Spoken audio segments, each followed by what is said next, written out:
Hello, everyone, and welcome to this week's webinar Wednesday with the MSC program. And I'm excited to see you all. Thanks for joining us. Looking forward to today's session. A little bit of housekeeping. I think that we're going to basically it's going to be kind of an interview style with two external communication public relations experts who are also MSC alumni. And if you have any questions, I think throughout, we have a small enough group, please feel free to raise your hand, enter it into the chat, and we can kind of keep this going as a conversation as we move through. I have plenty of questions, I think, to last us for quite a while, but yeah, I want to keep this fairly informal as we want to be sure that we're talking about things that are of interest to you as audience members. So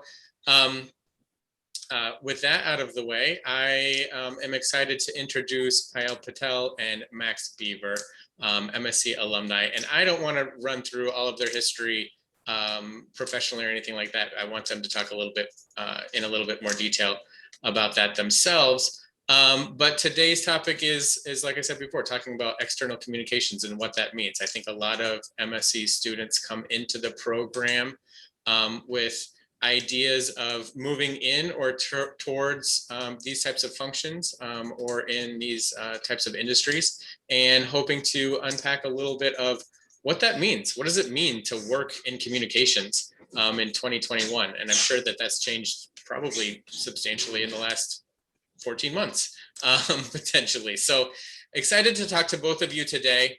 But I'll ask for just very brief introductions. Payal, excuse me, Communications Director at Navy Pier, and Max, Deputy Director of Communications for the ACLU of Illinois. Payal, tell us a little bit, what does that mean? What's your job? What do you do? Yeah, so as the Communications Director of Navy Pier, I oversee the internal and external communications for the Pier. That includes earned media efforts, our owned and shared media efforts, including social media, website communications, and external facing comms. So we're, drafting press releases, working with the press, getting Navy Pier's messaging out there, news and events that pertain to it, and then internally communicating to our multitude of stakeholders. As you might imagine, especially for those of you who have visited the Pier, there are a lot of other businesses that are on the stretch of the Pier, and so there are so many businesses that we work with, and so there's a lot of stakeholder communication involved in that. That's excellent. I think one of the most commonly uttered words in the MSc program is stakeholder. So you're consistent here with us. I like it. Max, tell us about your job. Sure. So for people who don't know, the ACLU is the American Civil Liberties Union. I work for the ACLU of Illinois. There are 50 chapters for each state that work with ACLU National. So we do have our own autonomous Illinois office where we focus on our own Illinois issues. As Toby said, I was actually just sending out a statement before this began, unfortunately, on the police killing of Anthony Alvarez. So that kind of is a quick segue to some of the work that we do, and what kind of a regular day at the ACLU is unfortunately some days waking up to search a lot of bad news, but at the other end of it also maybe getting to kick somebody's ass at the end of it. Is a lot of my day starts with my boss is in his meetings while I'm taking a look at the news, checking in with our other partners and advocates, and really trying to set what the agenda of our day is. The ACLU of Illinois works on a lot of different issues. So that includes police reform, women's and reproductive rights, LGBTQ and HIV advocacy, First Amendment advocacy, immigration, and the list goes on, which is very interesting and very cool to work in an organization that has such a big plate and such a lot of issues and clients that we take on. But that also means that we are a very wide net. So we do not tend to have a lot of individualized focus. So that does mean a lot of our day is running to our experts on this issue, working with another lawyer on this issue. And I'm pretty sure that everybody who's around in this panel has worked with a lawyer or come into contact with a lawyer at a certain point in their life, and knows that, that can take a lot of time. that can take a lot of talking back and forth. And that is ultimately what does constitute a lot of my day job, is working with our staff members or advocacy or legislative partners, and getting them to communicate to media, preparing them for their meetings, preparing them for their testimonies, legal proceedings and briefs, and really getting to the heart of what is the message that they need to share, rather than sharing the 80 pages of legal brief that they would like to share. So I know that that's a little bit all over the place, but you know what? That's the ACLU for you too. But ultimately, that is a lot of the same type of work that I know that my other panelists today and other people here do. We just do it on behalf of our advocacy, our court cases, and our day-to-day work. I like it. I'm going to stay with you, Max. So I was intrigued. You start that, you wake up, you read the news, and then you go in and set the agenda. What is that meeting? Is that a meeting? Is that a group of emails? Unpack the details of the start of your day. Well, a lot of that's changed over the Sure. pandemic, and we have been work from home since last March 2020. I remember the day, we work at the, I call it the Adventures in Babysitting building, but it is the, the diamond-shaped Smurfit Stone building downtown. And I remember the last day leaving there, and I haven't been back, but I hope to be back soon after getting my vaccination. But things have been different from work from home, and having a lot more direct communication rather than being able to walk to somebody's office during the regular 9 to 5. We've been a little bit more fully connected and have to be connected over our phones, over Zoom, over email. Something that can be a bit of a drain, but it is something that has been necessary in continuing our work from home. A regular day is, when it comes to a lot of our court cases or a lot of our clients, there isn't day-to-day updates. Things take a long time in the courts. Things take a long time to get done in Springfield. So we kind of have to find ways to fill the rest of our day. And a lot of that is in with our media work, our social media work, and other work to be kind of, what can we share our perspective or an opinion? What can we lift up a voice or an advocate that's not getting the media attention that they should be getting? And really, again, plotting out that day by seeing what the news is talking about, what people are engaging with online, and also trying to bring our perspective and bring our cases and our issues to those spaces directly. Excellent. Thank you. Payal, what's the start of your day look like, or does it change every day? Yeah, it kind of changes and varies from day to day, which is actually what drew me to the profession of public relations and external communications. No 2 days are alike, and especially at Navy Pier, there's just so much to promote, and there's a lot of different things to promote. I love the facets that allow me to tell different stories every single day. And just when you think that, okay, so this is what my week's going to look like this week, there'll be some sort of a wrench that gets thrown into your plans, and you have to pivot and quickly adjust to those types of scenarios, which again, for me, that was appealing. I like kind of staying on top of staying on my toes and getting opportunities to do different and creative things. And for example, this week, Navy Pier is reopening on Friday. I thought this entire week was going to be dedicated to me working. I know, yay! Finally, it's been a long 8 months, really long 8 months, but we're finally here. And so this week I was anticipating on focusing on just reopening comms. And then Mayor Lightfoot reached out and said she'd like to host a press conference at the pier tomorrow. And so that changed everything, because there's a lot of nuances that come with hosting the mayor at the pier for a press conference related to Chicago. And Chicago's reopening. So that's kind of what our days are like. They're not alike. So I like to say that my regular days are irregular, and I kind of like it that way. Yeah. Take us behind the scenes of a mayoral visit to Navy Pier. What are the things that are on your plate this week as a result of this new information? Yeah. So, one, we've been trying to find the appropriate location to host the press conference. We got to take into a lot of different considerations. With the mayor comes a huge press pool. And so to accommodate that press pool and making sure that the setup accommodates not just them, but also what her vision is for this press conference. She's looking to, basically show the pier's reopening would be signifying Chicago's reopening, essentially, especially as we enter this bridge phase that's been outlined by the governor's office. And it's possible the governor may be joining us as well. And so we ended up planning to do this in front of the Centennial Wheel, which is iconic, that Ferris wheel. It's iconic to Chicago. It's very symbolic. The logo will be in the center hub that says Chicago is opening with the Chicago flag. It's meant to be a celebratory moment, but there's a lot of planning that goes into it. This means that we needed to make sure that, you know, the ride inspections were done. She wants to take the first ride for it since we've been closed since March 2020, at least the rides and attractions, not the pier. So we will be spinning that wheel for the first time in over a year. So then we've got that to work out, and we've got to work out, you know, where she's going to stand and how she's going to make her way over to the wheel. And it's just very, very structured. We plan everything minute to minute. And that's kind of what goes into planning press conferences in general. So even if it wasn't for Mayor Lightfoot, it would be very similar if we were hosting a press conference of our own. I want to come back to the ins and outs and the day-to-day work that both of you are doing. But Payal, you just mentioned part of what drew you to this type of work was the, you know, this idea that no 2 days are alike. Tell us a little bit more about your background. How did you get to where you are today? What does your career path look like?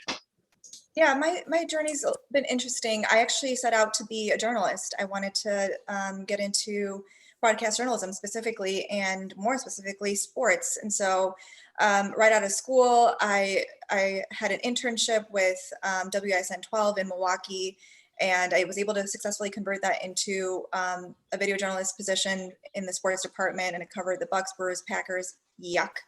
As a Chicago fan, that wasn't fun, but it was such a great experience, and it was really, I felt like I was heading in the right direction. And then the 2008 financial recession, you know, comes along and changes my plans completely. So unfortunately, station started to do layoffs, and I ended up pivoting to my backup major, which was public relations. The sports director I was working with at the time said, stay close to the industry, and PR is a perfect way to do it. So I started to take on sports PR positions and worked for several sports organizations in Chicago, from the Chicago Fire, the MLS team here, to the NFL Players Association, which also allowed me to kind of expand out into the national media market. And I ended up falling in love with PR. People always ask me, would you go back? And I think, knowing what I know now, and I have a lot of friends in the media side of things, and I see their struggles. I'm quite happy that I was kind of forced into this path, and I'm enjoying it very much. So I see myself continuing down communications. But then I found this role at Navy Pier, and I thought that was really interesting. I wanted to move beyond sports, but have that same kind of energy of the day-to-day, very events driven. That's kind of also what attracted me to the sports industry in the first place. And the Pier had it in spades. There's events going on every single day when we're open. And again, going back to what I said when I first started this, I like that there are so many stories to tell. And I, at first and foremost, identify as a storyteller. So when there's a lot of material to work with, that's a dream. The enjoyment of storytelling, I'm sure, resonates for a lot of people that are on the call today.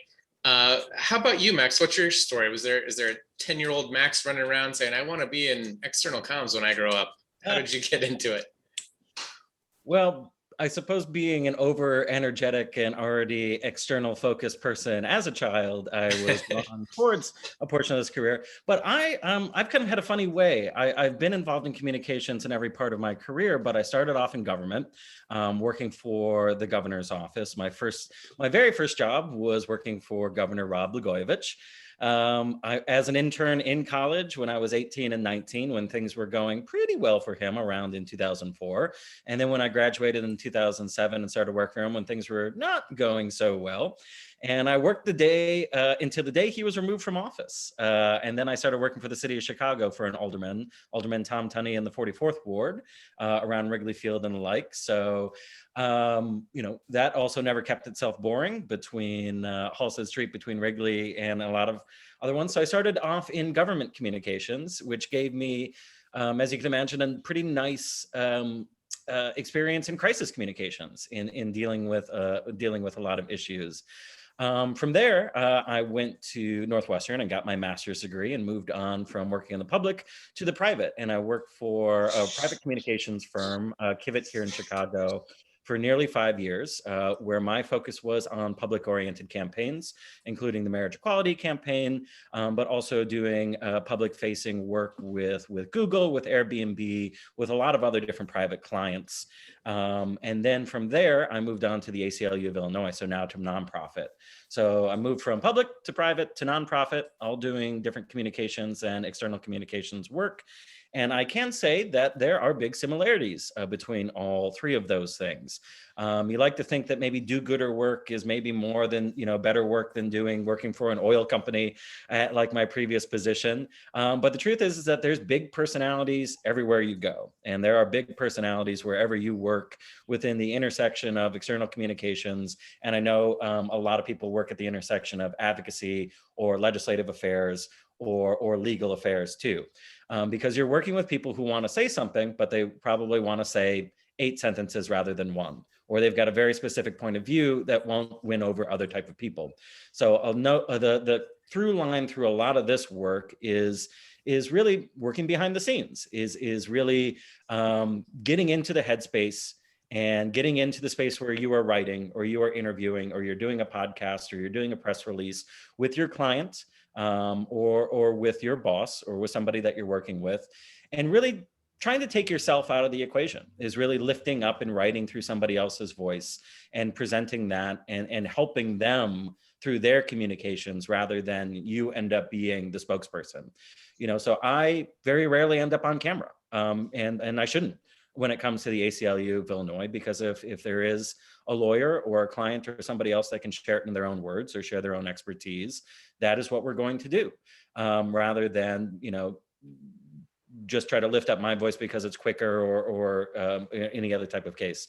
So that's the through line that I see through what's brought me to my work today. Ultimately, I joined the ACLU early in 2017 after the 2016 election. Was feeling pretty fired up about a former president of ours. But, as I am finding out with a new administration and with work here in Illinois, the ACLU of Illinois really is a bipartisan organization because they really like to sue everybody. Ultimately, really, that's where I kind of see a little similarity of the many different places I've worked, but the through line for communications for myself.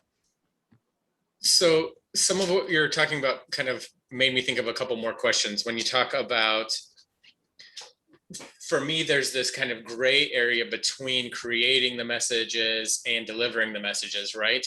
And I'm curious about who are the people in the room. I say in the room, we all know it's on Zoom or online now, but who are the people that are helping to do that? What does an org chart look like? Who are the people helping to shape the messages that you are helping others deliver? Mm-hmm. So we're not that big of an organization at the ACLU of Illinois. I think that we're about 50 people now, but I was part of joining on about 4 years ago when it was about 18 people there. So they're still getting used to having a larger staff and having more people involved in that type of org chart. Mm-hmm. But if I'm being blunt, there's I think a lot of organizations and nonprofits, executive leaderships that make most and all the decisions, and everybody else that supports that and figures out what to do with their day. But to your point, part of where I think the skill sets and what I bring from MSC or what I keep in my day-to-day viewpoint is what is the biggest thing that I can bring to the table that moves things forward, that supports these people, and my biggest thing, gets it done quick, which I think that everyone can say here is the biggest issue when it comes to working in media relations, communications, or external, is we don't have the time that we used to respond to like a Tribune question. We don't have the time to sit down with somebody and really get them prepared for the media, in the way that they might feel comfortable.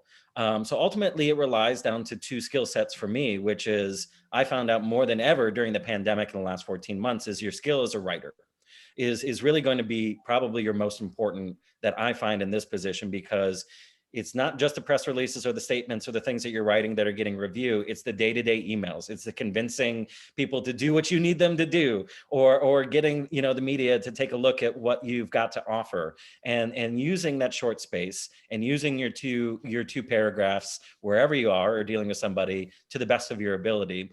And the second part of it being that, like, you are a collaborator. You are somebody who is working behind the scenes and getting somebody to share their story or to share their voice.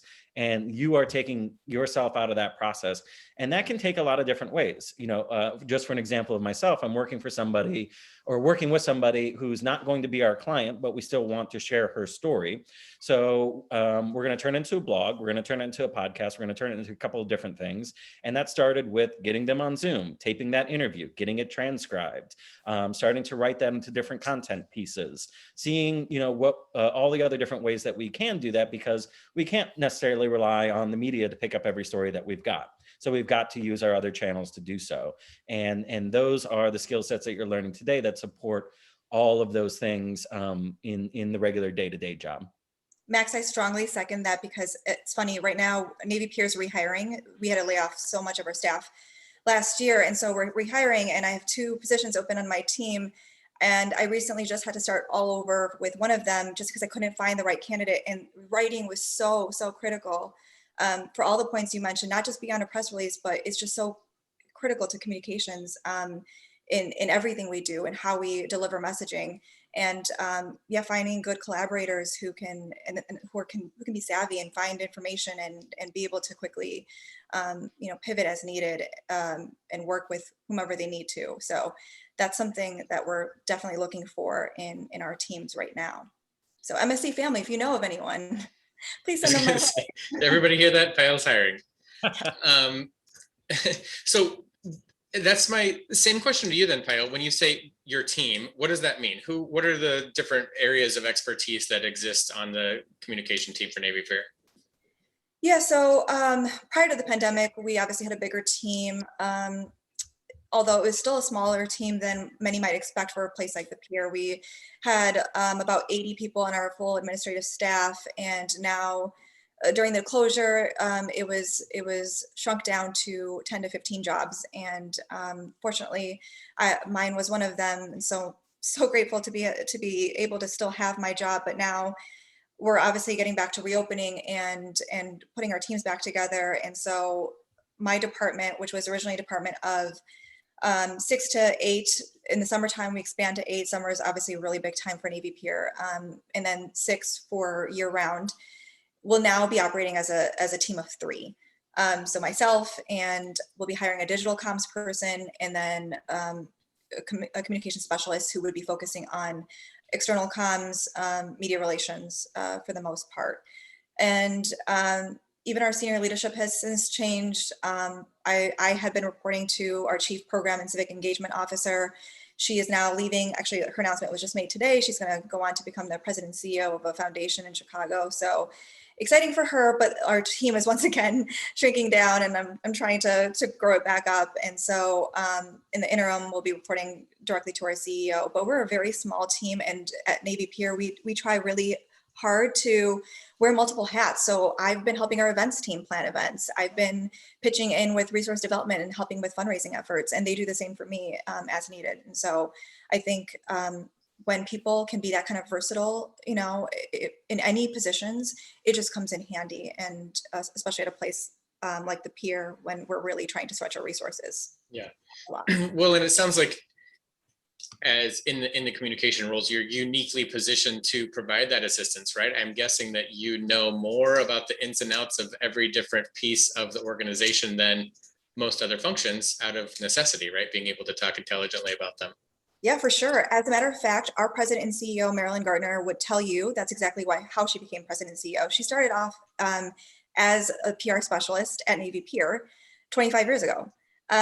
So since then, she has moved on up. She went to becoming a director, to vice president, to general manager, to president and CEO. And, you know, she's been asked so many times about, you know, your past so interesting. Like, how did that happen? She's like, in external comms and internal comms in that department, you know everything about everything. And you have to, just because even in my current role, if I'm asked a question by the media, something that's related to our operations, I need to be able to answer it on the spot. So I work with our operations team to make sure I know the ins and outs of our Pier Park attractions, the restaurants and the businesses and the retail shops, and what's going on there, what our fundraising status is, what events and programs we're going to have for the week. So yeah, I think that this is a very unique discipline and function in which you have to know so much about your organization. And then it's also, on our team to be the ones that distributes information and shares it and makes sure that everyone knows and is informed. And so I've had learning opportunities along the way where I've realized, oh, oops, dropped the ball. I didn't, share that piece of information with a certain stakeholder. And then that's manifested in some disgruntled responses. And so that happens. And then you live and learn. So yeah, I definitely think that you touch a lot of different departments through comms. Sure. It sounds like similar to you, Max. You're wearing a lot of different hats, and then so many different, it's listening to you talk about being connected to so many different constituencies is something that I hadn't given a lot of thought to in terms of your particular role, but you've got to be this kind of jack of all trades and be able to quickly learn a lot about something that you maybe didn't know as much about early on. How do you go about when the ACLU is taking on a new client, or you're asked to advocate on behalf of something that you're not familiar with? How do you catch up? That's a great question, and I agree 100% with Payal. This is a situation where your career really could almost become anything based off of the skill sets and what you learn on the job, throughout the years. The term I like to use, or I've used in interviews, if I'm not trying to be too cute, is you got to be a Swiss Army knife. It's very much putting yourself in a position where you've got to know a little bit about everything. And that's not anybody else generally in the organization that you work for, save for maybe the CEO or the executive director. This is very much where you have to fill in the gaps between a lot of other different departments. And sometimes you have to break down silos. Sometimes you're the only person that can make that connector because the communications department generally are the only department that works with every other department. And so that really can change some of your day-to-day or your week-to-week, as was discussed. It might be more of a development week. We got done with our big fundraiser a month and a half ago, and I worked on that. And that was more specifically with our philanthropy and engagement team. And that was, really only working a full week with them rather than some more of the day-to-day type of options. Today, it's really only working with our legal team. So again, it really kind of depends on what is needed in the day-to-day. And it also becomes your job to become kind of the inveterate planner.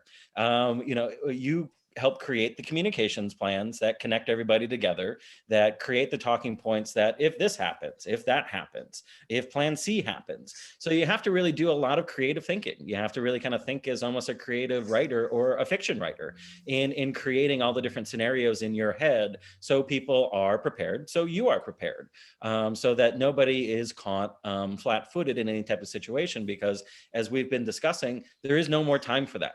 There is no time to kind of fiddle about on social media. You need to be ready, with a strong statement or a strong reaction one way or the other immediately, because you're not going to get away with no comment anymore. You're not going to get away with we're going to get back to you, because you know what that looks like in a news story, or you know what that looks like on social media. That looks like you're not prepared. It looks like you're not doing your job, and we just don't have that wiggle room anymore, I think in any industry, let alone, the industries that we're talking about today. So one of the questions that I sent to you guys before we started was asking, what advice do you give, or I'm guessing when you talk about your jobs to maybe friends and family or complete strangers, it sounds like incredibly fascinating and something that they might be interested in.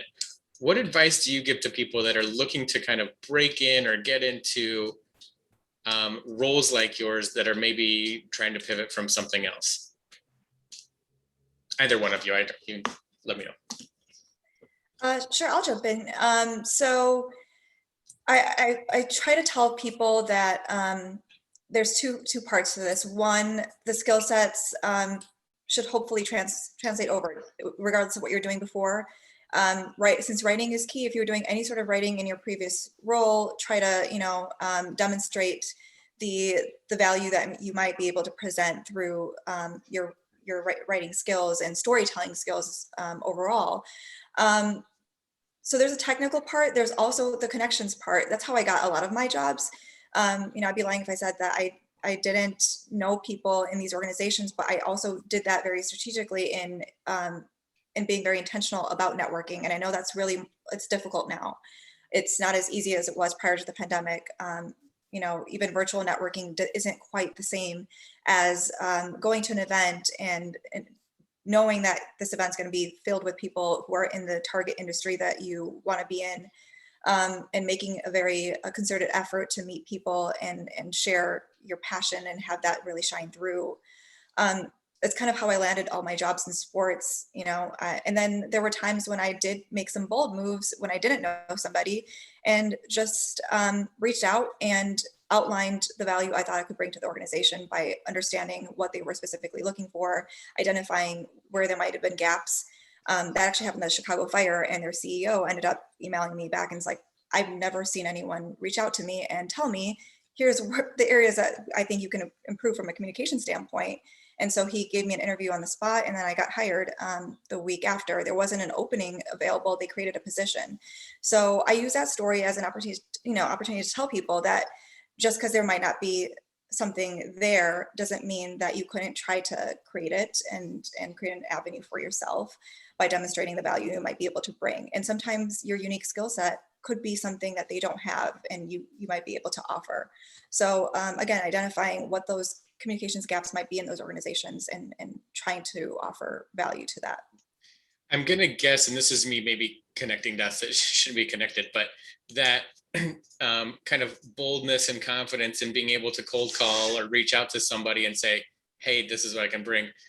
That is probably important in the day-to-day work that you do as well, right? Having some confidence and boldness in saying, in communicating with all of these people all around that you do. Yeah. And media outreach especially, right? I've met fellow communicators who've been a little shy about reaching out to reporters and pitching, and it's only going to take boldness for you to land a placement that you really want for quality coverage purposes. It's funny because I used to tell my dad all the time, I'm like, I could never do a sales job. I'm not a salesperson. And he's like, well, what do you think you're doing when you reach out to the media? You're selling a story. And I was like, oh, yeah. Because I never thought of it that way. I hate the idea of asking for money, but he's like, you're still selling something. You're selling an idea. You're pitching it. And so, I think that you do need to be a little bit more, communicators in general, I think, and I've noticed this even in personalities, they tend to be outgoing and as they should, because that's the only way you're going to be able to get stories out. It's the only way you're going to be able to help, people understand how your organization works, what you're trying to accomplish, what your mission is, and be able to elevate your brand and organization to the level it needs to be at. Max, anything to add? What advice do you have for folks that are looking to get into this world? Well, I agree with all of those sentiments. And while I've been thinking on this ahead of time, I'm going to sound a little cynical, but I'm going to try to pivot back after that. You're just going to tell everybody not to do it. Stay away. This is the same thing as well. This is where I'm going to be a little blunt. I have never gotten a job where I did not know the person who was working there before, as a colleague, or worked with them, in coalition, or went to school with them. And that's really been the path for all of those. How I started working from the ACLU of Illinois, my boss came and got me. We worked on the marriage equality campaign. ACLU was our client as a part of this coalition, and we had a year of working together. So when the time came to expand, they didn't want to open this up to a big amount of people, but wanted to reach out to people that they already worked with and they already had trusted. That said, I agree with, the importance of networking, the importance of knowing where your network is at is important. And it's not necessarily going to be random by reaching out to people on LinkedIn or anything else. It's the day-to-day relationships you already cultivate and making sure that you're never burning bridges and you're never burning other type of people. Even when this work gets hard, when I have to beat up the mayor, or we have to beat up the mayor, we've got to pivot and go to something that we can work with them on from day to day too. The other part of this is when you're looking, when you're trying to find the right opportunity for you, or that dream job that you've got is interviewing. It's also trying to turn back that writer portion of yourself, to turn that communicator back on yourself, and really trying to create a full narrative about what you do. And that your resume, no matter how impressive it is, no matter how many things that you can do, needs to be able to tell that story, and you need to be able to tell that story as well. Because I can tell you, when I was interviewing when I was still at my old private firm and looking for opportunities and interviewing and taking interviews, McDonald's here or Google here or this and that, and getting frustrated and figuring and finding like, why am I not getting to the second interview? Why am I not getting beyond the phone level? I feel like I've got this skill set, or I've been doing this for 14 years. And the truth is that I think, a lot of corporations looked at the work that I did and were just like, well, this might be a do-gooder or a muckety muck or somebody else that uses their passion or uses their storytelling skills, not in the way that we necessarily need for a corporate position. So that was always that experience for me was to also focus myself, is to be kind of like, I don't fit in everywhere, and I shouldn't. We are Swiss Army knives, but we do have through lines through our careers and narratives to tell about ourselves. And even if you get frustrated, or if that perfect position's out there and you don't make it, ultimately, here's where I'll be the optimist, is that you will find the place that you are designed to be, because generally you will be very welcome there. They'll be very excited about you, and they might come and get you. And that sometimes takes patience. And again, that takes cultivation of not just your own networks, but also completing your own narrative about yourself, of describing yourself as a person rather than just a skill set under, Excel skills under a resume.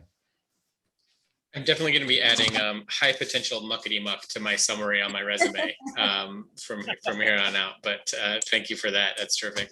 No, I think that's a great sentiment and important. And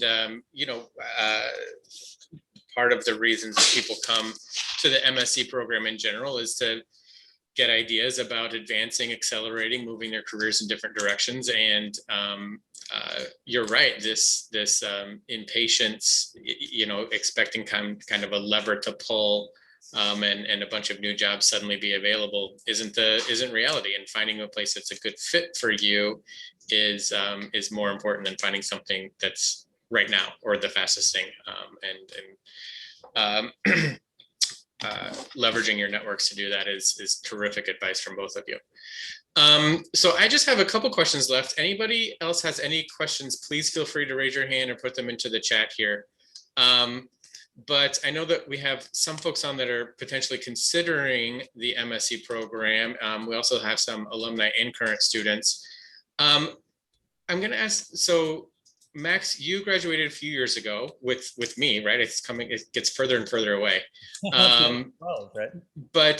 But having been away from the program a little bit now, as you look back, what do you remember being influential or impactful in terms of making you better at what you do professionally? Well, I suppose let's do a sandwich about it then. I will be completely, I guess the sandwich is the positive, negative, and then a positive, right? Well, we'll start with the sandwich then. It was, again, meeting new people in a network. Like, I can get this invite from Toby that I can still connect with people. Is still one of the most important things that I got from the program, and the people that you are with, and that you have that connection with, and you can see where they go in their career, that you can rely on for panels or for asking for questions, or, hey, maybe there's a position that opens up in their company one day. That ultimately is just going to be one of the, probably obvious, but greatest things that you're going to get from this program. I will be completely honest. Probably the ones that focus on public speaking, things that focus on like the regular skill sets.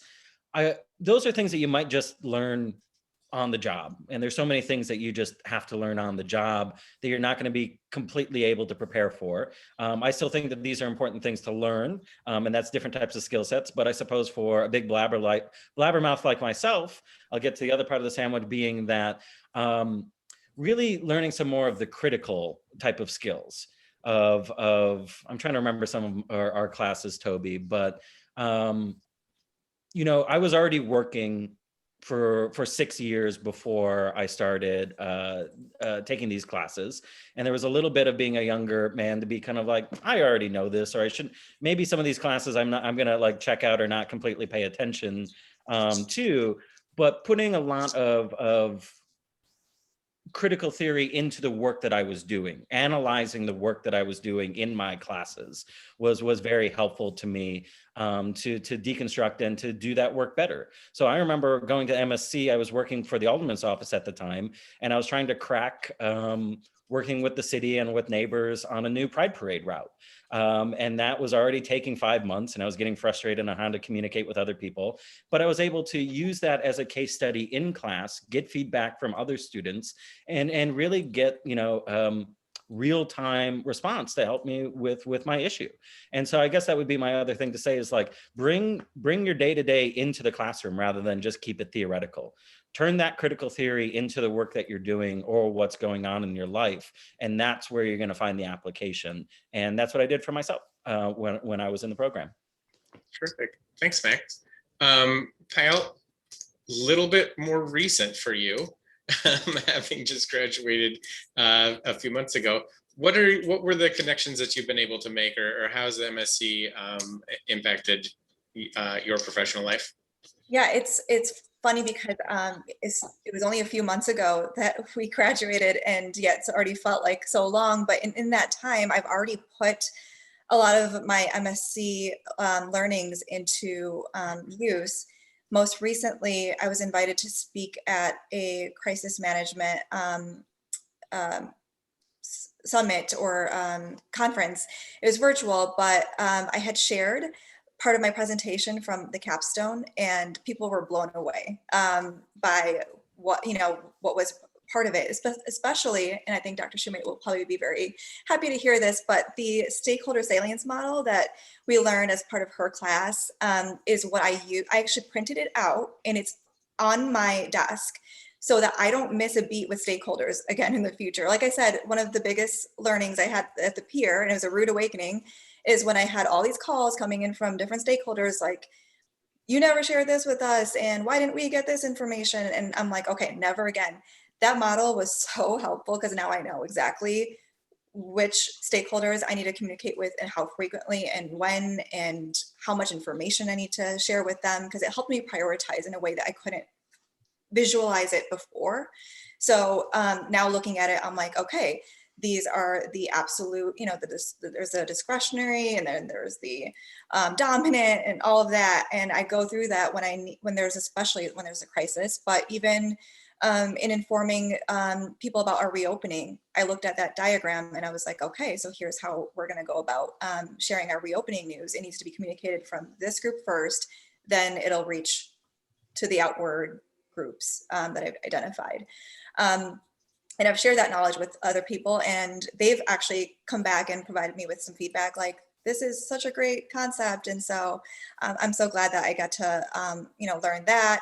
The simulation that we did, my goodness, is one of the most rigorous crisis simulations I've ever participated in, and I've been part of a couple. But I loved it so much that I'm looking at replicating it for Navy Pier and creating not Zephyr Airlines, but we're going to have a Navy Pier simulation, and I'm sure we'll identify our own chip to throw a wrench into plans. So for those of you who are considering the program, I know you don't know what I'm talking about, but the hands-on experiences that you get in the classroom setting, even in the virtual hybrid format, is just so impactful. It's so it's been it's been a great learning opportunity, even for someone like me who's had a lot of experience in external comms prior to entering the MSc program. Similar to you, Max, I was like, I entered a couple of classes and I was like, I probably know this stuff. And then I was like, oh, wait, nope, I guess not. So it's really, for me, I walked out of the program learning a whole lot, even after having spent a decade in the industry. That's great.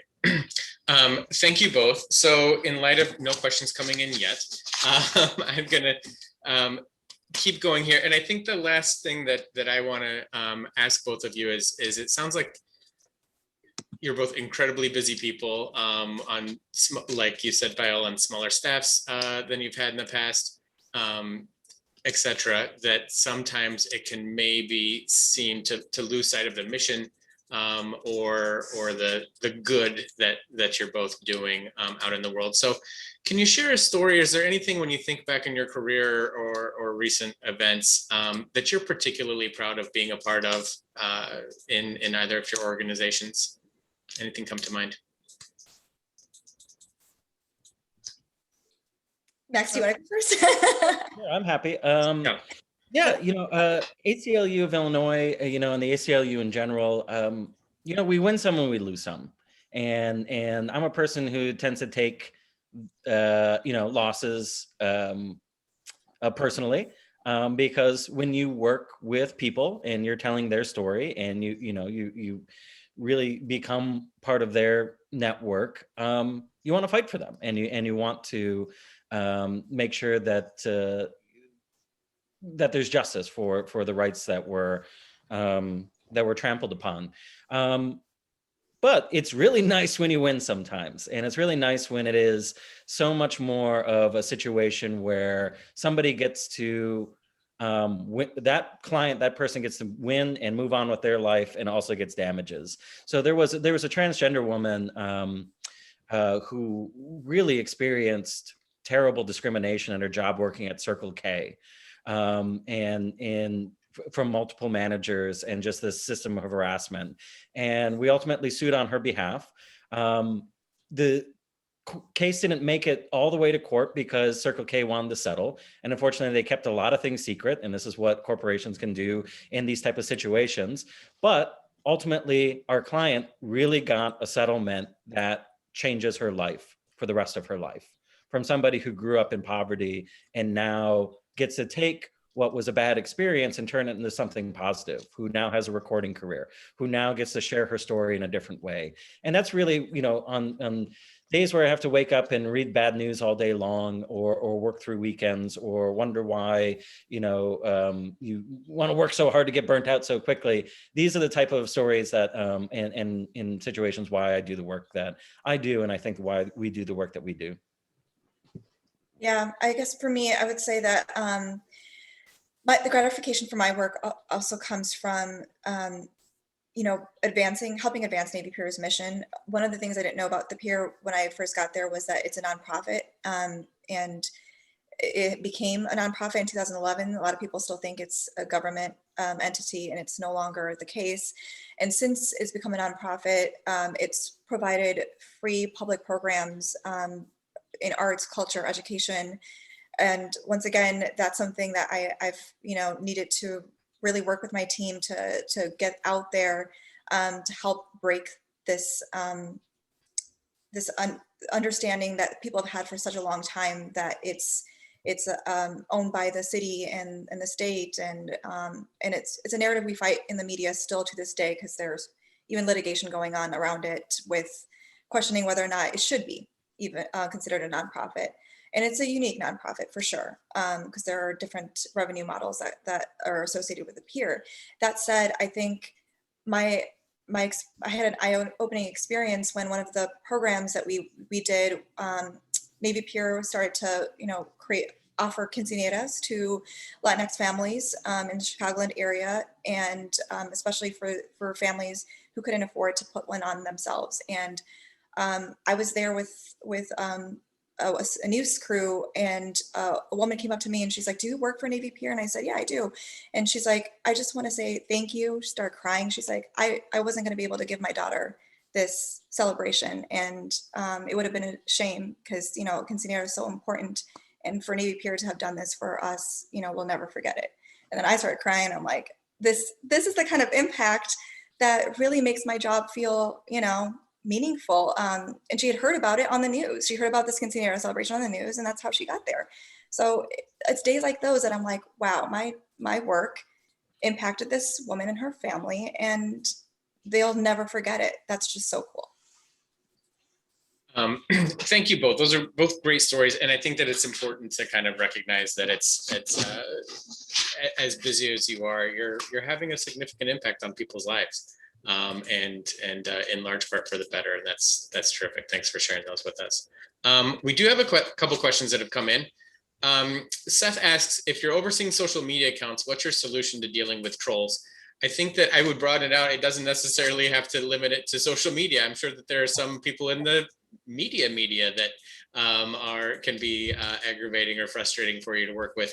How do you approach these interactions? Well, on social media for us, depending on what the subject matter is, we may ignore it and delete or hide the comments. For example, most recently, we shared a post supporting the AAPI community following the hate crimes that have been sweeping the nation, especially within the past year. And the response to that post on Twitter and Instagram and LinkedIn, all fine. Facebook is this evil place sometimes. I mean, you know, and it was hurtful to even see those comments myself as I'm monitoring it. I'm like, it's wild that we even have to defend why this post was necessary. But there were some comments that are not even worth responding to. I mean, you know, truly hateful. And so the only thing to do is to hide them at that point, because I wouldn't want anyone else to be triggered by the words that were being used, or, you know, relive any pain by seeing some other people's comments. Now, we didn't get rid of all of the negative ones, the ones that are, you know, I mean, some people just said, well, we should care about everybody. Those, you know, those posts, it's up there. But we try to not engage with those that are just going to be mean and spiteful and hateful. And so when it comes to topics like that, we prefer not to engage. Now, if it's specific to Navy Pier, which we got a ton of that too, like, oh, your parking's so crazy expensive. I'm never coming there again. You know, those types of comments, we'll address it in that comment and say, I'm sorry to hear about your experience. Would love to discuss this with you offline, and then engage in a private DM message or provide an email for them to continue the conversation with us. And we'll try to work with them to find a solution. So it depends on the subject matter of the post for us. How about you, Max? I'm sure there are groups of people that are just, no matter what the ACLU does, they're going to be against it. Well, you know, in some ways, I suppose we're the troll. Also true. In other people's point of view. And I know that comes to a lot of our police and immigration work. We're often viewed on that other side. Here, I agree with everything that's been said. And I know that our difference, you know, our organizations, Navy Pier and ACLU, are probably going to be different than if you work for a big brand, or you work for, you know, a different other type of company, or a smaller company that's got more to lose based off of a single type of response. But you know, as the First Amendment organization, you know, we just leave it. You know, we don't delete because we don't want to be put in that position. Although, you know, if it's something that's not related to the post, or, you know, you really do get people who are completely off topic, hide button's always going to be your friend. But I'm also here to say, the way that social media works now and the cesspool that it is, ratios are your friends. More people engaging with your stuff, even if it's trolls, make sure that more people see it. And so it can be very tough. You know, I know that my heart sank 2 weeks back to see what people in my city had to say about the police shooting of a 13-year-old and the really terrible things that they felt like they wanted to share publicly. But you know what? That also bumped up our post to 200 engagements. And so I hate to you know, think about something like that in such, you know, that type of way. But the truth of the matter is more engagement online, make sure that you get seen. And so this is just something that moving forward, the internet and social media and Twitter and Facebook are ugly places. But to engage in them, you kind of have to let people talk. Yeah, that's really interesting to hear because I struggled with that myself. I was like, do I leave this up there? But at the same time, depending on what the comment is, I could see it being harmful. And that's when you have to make that call. You're as a comms person, right, to decide whether or not it makes sense to have a harmful comment out there in the universe. But like you said, hide button is our friend. Well, and the ACLU, I know for us is as much as I want to like fire off something or maybe do it myself, Yep, somebody else is probably going to respond for you. And that's just the way that the internet and social media works though too. So better those people have a conversation than a troll having a conversation with your organization or brand. true, very true. So I absolutely knew that we were going to get questions at the end and then run out of time. So this is what we're going to do. We've got just a couple questions left for you guys, and then we'll let everybody go. Annalise asks, what's the best advice you can share when trying to reach out to journalists or media that you haven't dealt with before? How do you, any tips that you have to broaden your media networks? I can just go quick first if you don't mind, Paya. Sure. Call and find out your context is really, the phone is going to be your friend here. Journalists, might give you guff or say like email me first or anything else, but calling first if it's somebody new or somebody that you need to reach is always going to be your friend. And best to, just keep your own media list. I have never gotten a media list from any of my other organizations. Well, that's a lie. We did have interns in my old private firm that we would have update every now and then. But I've been very zealous of keeping my own media list, which means that I will call the NBC News desk and ask, hey, who's your assignment manager? Who's this manager? If there's somebody not new. And like calling to get those new contact information, because we know how much media changes over now. We know how much that market is shrinking. So calling, asking questions, creating your own list is your biggest friend there. Yeah, I would agree with that. Anytime you can identify reporters or journalists based on whatever the content it is that you're promoting, I try to look up, okay, who covered this story? If I saw a story covered about another cultural institution in Chicago, and is that person on our media list? And then I will, do some outreach and share, oh, hey, I think this story might fit your beat or, match stories that you've shared or you've written in the past and that sort of thing, and do cold contacts that way. But yes, I've also kept a list that I've carried throughout my entire career, and I just build on it, cultivating those relationships and constantly growing them. I tell people in external comms all the time that your network of media is essentially a big part of your value, and it's going to translate over no matter where you are. So even if I move on to from Navy Pier, the next organization is going to benefit from my relationships. It's not proprietary to Navy Pier because I cultivated those relationships. Now they'll likely still have the list, but a lot of the stories and the placements that I've secured, it's been through my relationships with producers that I've known for years, and I've had conversations with outside of work. I've established friendships with them. And I know that if I move on to another organization and I ask for coverage, they'll likely be responding to me, the person, Payal Patel, rather than the brand first and foremost. Of course, I'm representing the brand, so then it benefits the brand I'm representing. So that's why I always say it's so important that you create those relationships with the media in whatever, way that you possibly can. I've invited producers and reporters out to the pier and offered to, show them around. And I know I'm in a unique position where I can do something like that. Not every organization could be like, come to our office and let me show you around. So I've had that benefit, but leverage whatever those opportunities are in your space and give them that value. And when you're in a tough, position and need someone to give you coverage in a pinch, they'll likely respond to you. Thank you so much.